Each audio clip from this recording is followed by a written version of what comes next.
नमस्कार दोस्तों, स्वागत आप सभी का अपने चैनल एमजे हायर फिजिक्स में। इस वीडियो लेक्चर में हम बात करेंगे मेथड ऑफ इमेज के बारे में। इस वीडियो लेक्चर में हम मेथड ऑफ इमेज के कंप्लीट कॉन्सेप्ट को यहाँ पर समझने वाले हैं। तो चलिए इस वीडियो लेक्चर को हम शुरू करते हैं। Let us consider a charge plus q at distance d above the grounded conducting surface। यहाँ पर हमारे पास एक grounded conducting surface है, ये एक conducting surface है और इस conducting surface को हमने यहाँ पर grounded किया है, इसलिए ये surface हमारी कहलाएगी grounded conducting surface। और इस grounded conducting surface से d distance पर यहाँ पर एक point charge plus q हम consider करते हैं।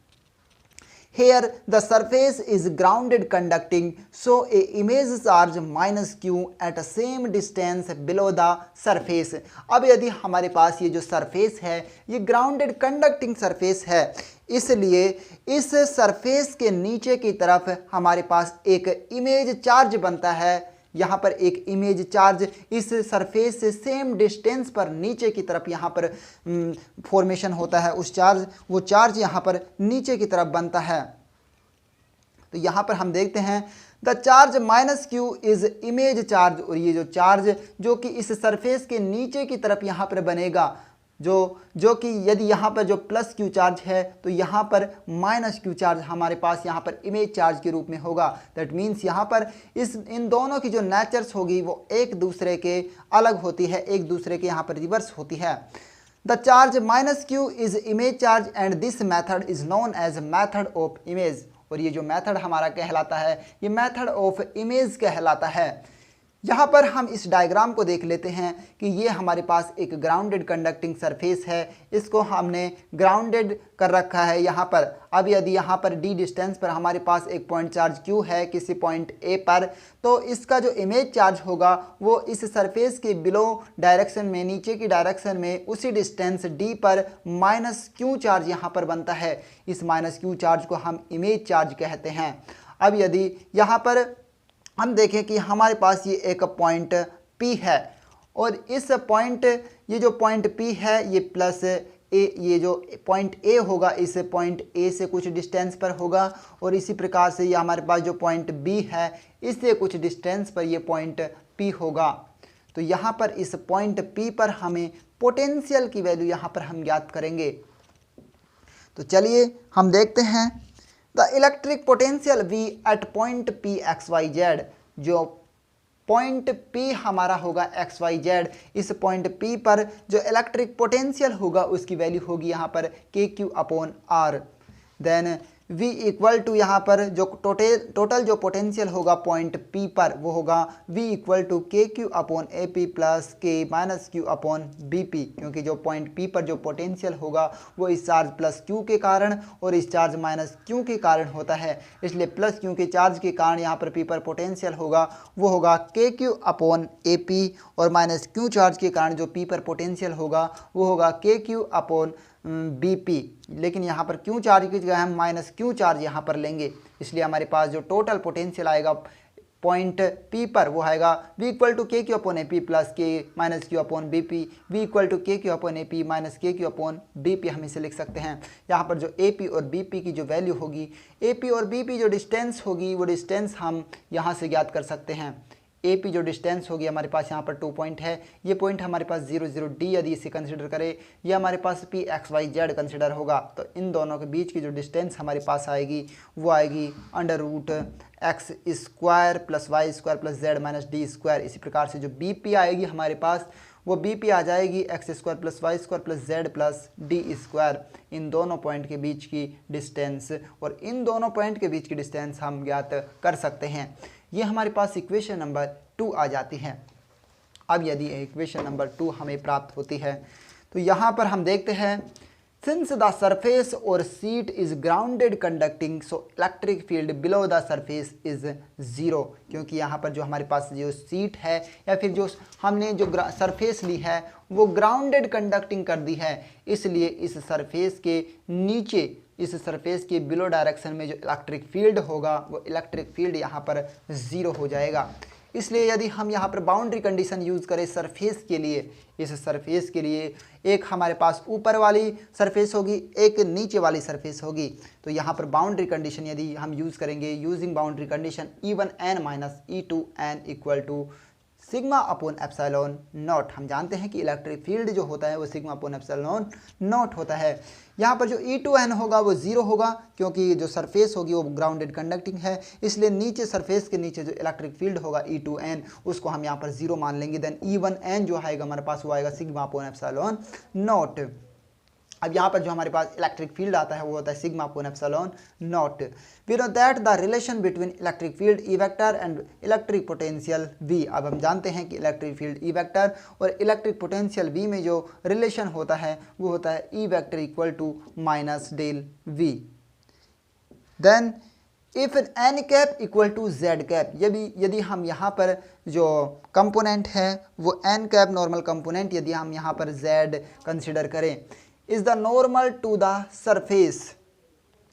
अब यदि यहाँ पर नॉर्मल कंपोनेंट हम z कंसिडर करें, देन यहाँ पर जो इलेक्ट्रिक फील्ड होगा वो हमारे पास आएगा equal to minus del upon del z v।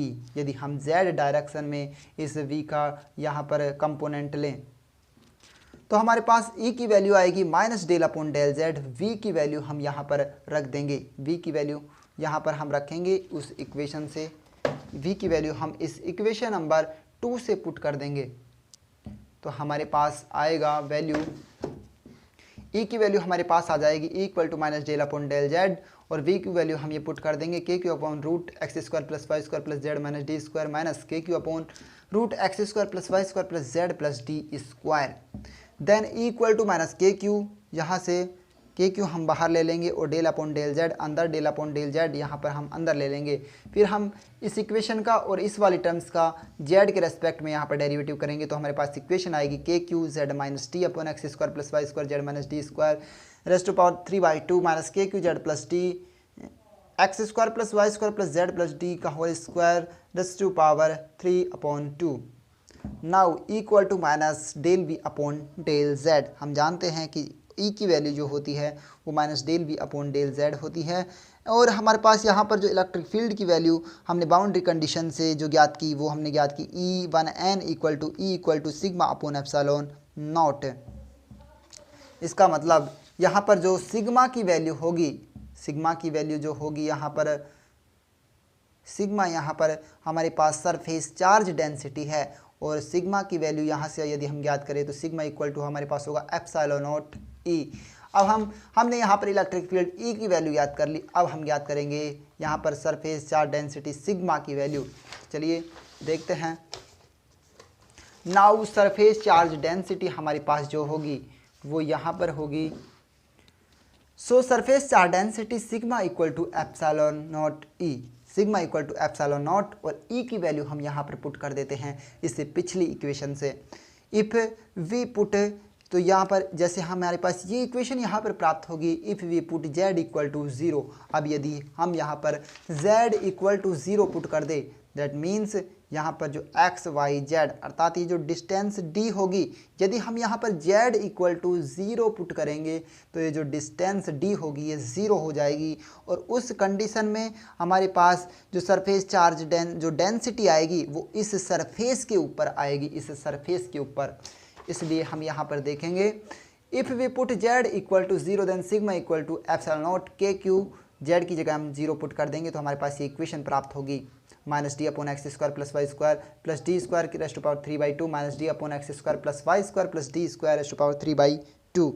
Then sigma equal to -2 epsilon naught, इन दोनों को हम यदि ऐड कर देंगे तो हमारे पास आएगा -2 epsilon naught K Q D upon X square plus Y square plus D square raised to power 3/2 equal to, इसे हम लिख सकते हैं यहाँ पर -2 एप्सिलॉन नॉट क्यू डी, और k की जगह हम पुट कर देंगे 1/4 pi epsilon naught X square plus Y square D square raised to power 3/2। यहाँ पर हमारे पास जो सिग्मा की वैल्यू प्राप्त होगी वो होगी -q डी एप्सिलॉन नॉट यहाँ पर कैंसिल, और 2 से और 4 यहाँ पर कैंसिल हो जाएगा, नीचे हमारे पास 2 आ जाएंगे, इसलिए इक्वेशन आएगी -qd upon 2 pi X square plus Y square plus D square raised to power 3/2। ये हमारे पास जो इक्वेशन आती है ये सरफेस चार्ज डेंसिटी आ जाती है उस सरफेस की। The above equation shows that induced charge density then the total charge और total induced charge। ये हमारे पास जो सिग्मा की वैल्यू प्राप्त हुई है, ये हमारे पास इंड्यूस्ड चार्ज डेंसिटी है, ये इंड्यूस्ड चार्ज डेंसिटी है। और यदि ये इंड्यूस्ड चार्ज डेंसिटी होगी तो हमारे पास जो इंड्यूस्ड जो चार्ज होगा वो कितना होगा।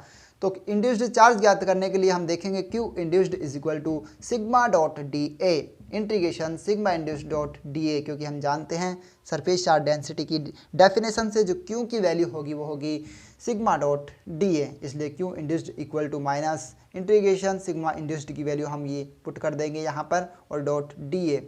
इस प्रकार से ये हमारे पास जो Q इंड्यूस्ड प्राप्त होता है, जो इंड्यूस्ड चार्ज होगा वो उसकी वैल्यू यहाँ पर हमें प्राप्त होती है। So thank you guys video देखने के लिए। यदि वीडियो अच्छा लगे तो वीडियो को लाइक करें और इस चैनल को सब्सक्राइब करें। थैंक यू, मिलते हैं नेक्स्ट वीडियो में, तब तक के लिए नमस्कार।